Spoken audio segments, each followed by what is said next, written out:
ओम शांति। प्रातः मुरली। ओम शांति। बाप दादा 7/4/2025 के परमात्मा दुर्मावाक। मीठे बच्चे, सबसे अच्छा दैवी गुण है शांत रहना, अधिक आवाज़ में ना आना, मीठा बोलना। तुम बच्चे अभी टॉकी से मूवी से साइलेंस में जाते हो, इसलिए अधिक आवाज़ में ना आओ। प्रश्न है, किस मुख्य धारणा के आधार से सर्व दैवी गुण स्वतः आते जाएंगे? उत्तर है, मुख्य है पवित्रता की धारणा। देवताएं पवित्र हैं, इसलिए उनमें दैवी गुण है। इस दुनिया में कोई में भी दैवी गुण नहीं हो सकते। रावण राज में दैवी गुण कहाँ से आए? तुम रॉयल बच्चे अभी दैवी गुण धारण कर रहे हो। आज की मुरली से गीत बजा है, भोलेनाथ से निराला ना कोई और। ओम शांति। अभी बच्चे समझते हैं कि बिगड़ी को बनाने वाला एक ही है। भक्ति मार्ग में अनेकों के पास जाते हैं, कितनी तीर्थ यात्राएं आदि करते हैं। बिगड़ी को बनाने वाला, पतितों को पावन बनाने वाला तो एक ही है, सदगति दाता, गाइड, लिबरेटर भी वह एक है। अब गायन है, परंतु अनेक मनुष्य, अनेक धर्म, मठ, पंथ, शास्त्र होने के कारण अनेक रास्ते ढूंढते रहते हैं। सुख और शांति के लिए सत्संगों में जाते हैं ना। जो नहीं जाते हैं वह मायावी मस्ती में ही मस्त रहते हैं। ये भी तुम बच्चे जानते हो कि अभी कलयुग का अंत है। मनुष्य ये नहीं जानते हैं कि सतयुग कब होता है, अभी क्या है। ये तो कोई बच्चा भी समझ सकता है। नई दुनिया में सुख, पुरानी दुनिया में जरूर दुख होता है। इस पुरानी दुनिया में अनेक मनुष्य हैं, अनेक धर्म हैं। तुम कोई को भी समझा सकते हो। ये है कलयुग, सतयुग पास हो गया है। वहाँ एक ही आदि सनातन देवी देवता धर्म था और कोई धर्म नहीं था। बाबा ने बहुत बार समझाया है, फिर भी समझाते हैं कि जो आए हैं उनको नई दुनिया और पुरानी दुनिया का फ़र्क दिखाना चाहिए। भले वह क्या भी करे, कोई 10,000 वर्ष आयु कहते हैं, कोई 30,000 वर्ष आयु कहते हैं। अनेक मतें हैं ना। अब उनके पास तो है ही शास्त्रों की मत, अनेक शास्त्र, अनेक मत। मनुष्यों की मत है ना। शास्त्र भी लिखते तो मनुष्य है ना। देवताएं कोई शास्त्र नहीं लिखते हैं। सतयुग में देवी देवता धर्म होता है, उन्हों को मनुष्य भी कहा जाता है। तो जब कोई मित्र संबंधी आदि मिलते हैं तो उनको बैठ ये सुनाना चाहिए कि विचार की बात है। नई दुनिया में कितने थोड़े मनुष्य होते हैं, पुरानी दुनिया में कितनी वृद्धि होती है। सतयुग में सिर्फ एक देवता धर्म था, मनुष्य भी थोड़े थे। देवी गुण होते ही हैं देवताओं में, मनुष्य में नहीं होते हैं। तब तो मनुष्य जाकर देवताओं के आगे नमस्ते करते हैं ना।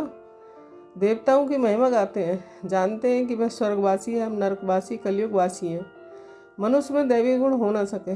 कोई कहे फलाने में बहुत अच्छे दैवी गुण हैं, बोलो नहीं, दैवी गुण होते ही देवताओं में हैं, क्योंकि वह पवित्र है। यहाँ पवित्र ना होने के कारण कोई में देवी गुण हो ना सके, क्योंकि आश्री रावण राज्य है ना। नए झाड़ में देवी गुण वाले देवताएं रहते हैं, फिर झाड़ पुराना होता है। रावण राज्य में देवी गुण वाले हो ना सके। सतयुग में आदि सनातन देवी देवताओं का प्रवृत्ति मार्ग था, प्रवृत्ति मार्ग वालों की ही महिमा गाई हुई है। सतयुग में हम पवित्र देवी देवता थे, संन्यास मार्ग था नहीं। कितनी पॉइंट्स मिलती हैं, परंतु सभी पॉइंट्स किसकी बुद्धि में रह ना सके। पॉइंट्स भूल जाती हैं, इसलिए फेल होते हैं। दैवी गुण धारण नहीं करते हैं। एक ही दैवी गुण अच्छा है, जास्ती कोई से न बोलना, मीठा बोलना, बहुत थोड़ा बोलना चाहिए। क्योंकि तुम बच्चों को टॉकी से मूवी और मूवी से साइलेंस में जाना है, तो टॉकी से बहुत कम करना है।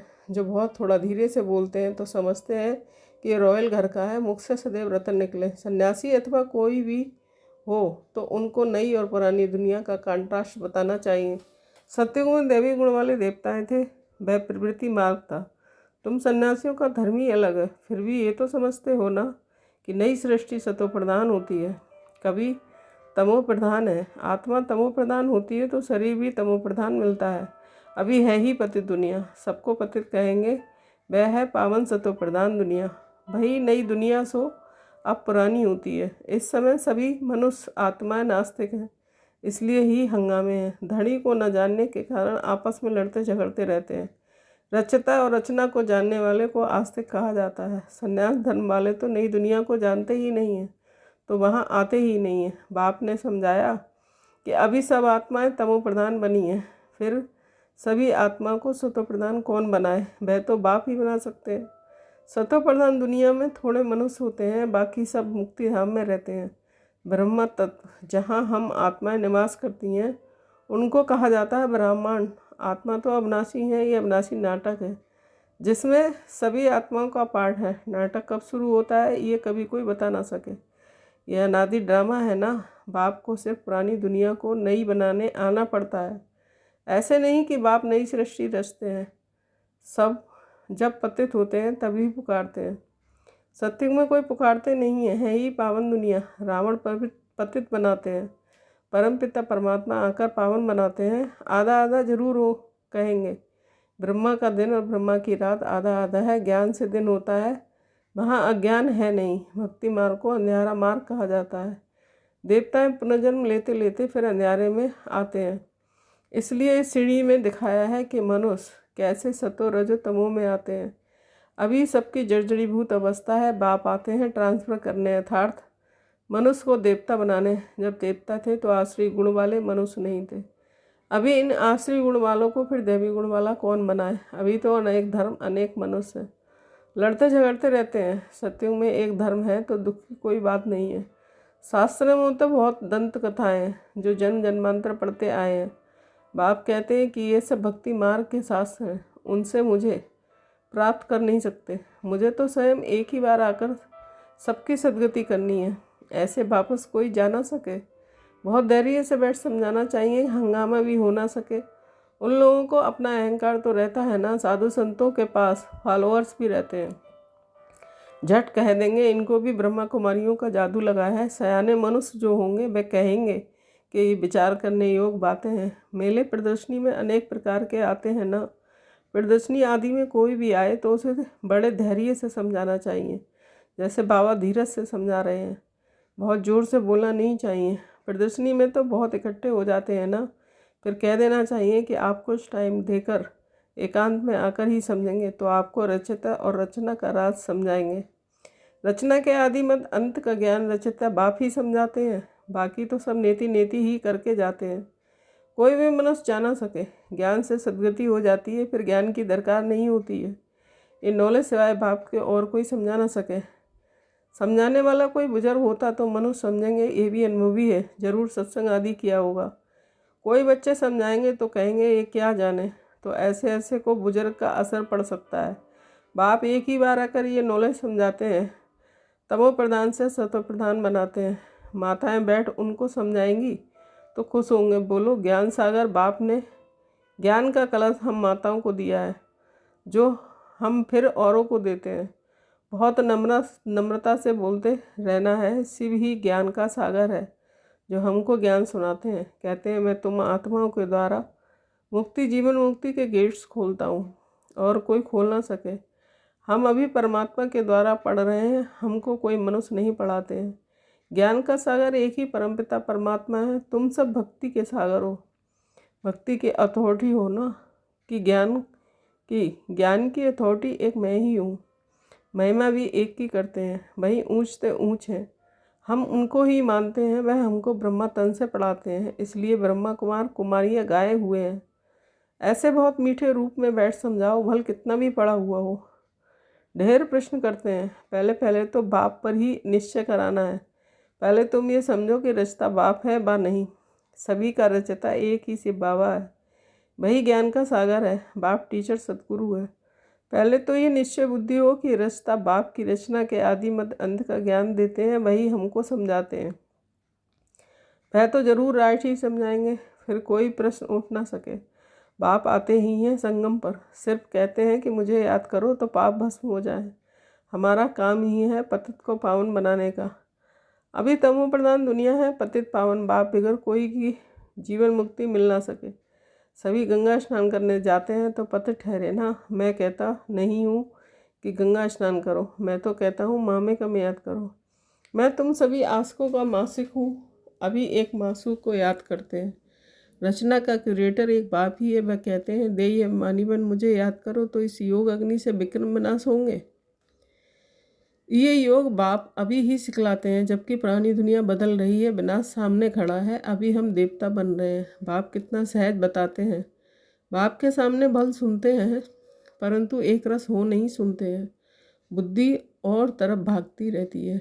भक्ति में भी ऐसे होता है, सारा दिन तो बेस्ट जाता है, बाकी जो टाइम मुकर्रर करते हैं उसमें भी बुद्धि कहाँ कहाँ चली जाती है। सबका ऐसा हाल होता होगा, माया है ना। कोई कोई बच्चे बाप के सामने बैठे ध्यान में चले जाते हैं, ये भी टाइम वेस्ट हुआ ना, कमाई तो नहीं हुई। बाप तो कहते हैं याद में रहो जिसमें विक्रम विनाश हो। ध्यान में जाने से बुद्धि में बाप की याद नहीं रहती है। इन सब बातों में बहुत घोटाला है। तुम तो आंखें बंद भी नहीं करनी है, याद में बैठना है ना। आंखें खोलने से डरना नहीं चाहिए। आंखें खुली हो, बुद्धि में मासूक की याद हो, आंखें बंद करके बैठना ये कायदा नहीं है। बाप कहते हैं याद में बैठो, ऐसे थोड़े ही कहते हैं कि आंखें बंद करो। आंख बंद कर कान ऐसे नीचे कर बैठेंगे तो बाबा कैसे देखेंगे। आंखें कभी बंद नहीं करनी चाहिए। आंखें बंद हो जाती हैं तो कुछ दाल में काला होगा। और कोई को याद करते होंगे। बाप तो कहते हैं और कोई मित्र संबंधियों आदि को याद किया तो तुम सच्चे आशिक नहीं ठहरे। सच्चा आशिक बनेंगे तभी ऊंच पद पाएंगे। मैंने सारी याद में है। देह अभिमान में बाप को भूलते हैं, फिर धक्के खाते रहते हैं। और बहुत मीठा भी बनना चाहिए। वातावरण भी मीठा हो, कोई आवाज़ नहीं। कोई भी आए तो देखें बात कितनी मीठी करते हैं। बहुत साइलेंस होनी चाहिए, कुछ भी लड़ना झगड़ना नहीं।